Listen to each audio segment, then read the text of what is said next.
мною принято решение о проведении специальной военной операции. En choisissant la guerre, le président Poutine n'a pas seulement attaqué l'Ukraine. Il a décidé de bafouer la souveraineté de l'Ukraine. Il a décidé de porter l'atteinte la plus grave à la paix, à la stabilité dans notre Europe. MTV, il est 21h, au cœur de notre édition spéciale. Alors, la Russie bombarde le territoire ukrainien.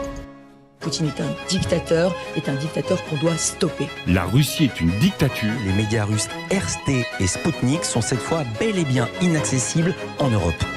Ce n'est pas l'Ukraine qui a choisi le chemin de la guerre, mais c'est l'Ukraine qui propose de retrouver le chemin de la paix.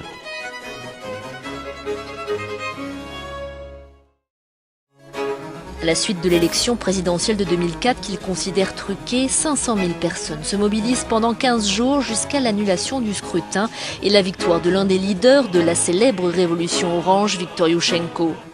Moscou accorde l'équivalent de 11 milliards d'euros. Ce mardi soir, ils étaient encore des milliers à dénoncer les choix politiques du président Yanukovych. C'est la volonté de revivifier le rêve européen. This is your moment. America is with you. I am with you. Le président russe vient de confirmer le rattachement, la réunification, dit-il, de la Crimée à la Russie. Les États-Unis ne reconnaissent pas et ne reconnaîtront jamais la tentative russe d'annexer la Crimée. Odessa est victime de la haine entre pro-russes et pro-ukrainiens. La division du pays s'amplifie après le référendum d'indépendance organisé par les séparatistes mi-mai. Il est important pour la communauté internationale de soutenir les efforts de Petro Poroshenko. Poroshenko appelle les membres de l'OTAN à armer son pays. Les avancées dans l'application des accords de Minsk signés en février dernier. Ces accords sont censés mettre un terme à ce conflit qui a déjà fait plus de 8000 morts, mais de nombreux points restent en suspens. Puisque le cessez-le-feu est maintenant globalement respecté. Plus de 1200 km de Minsk et des accords diplomatiques, la guerre n'a jamais cessé à Debaltseve.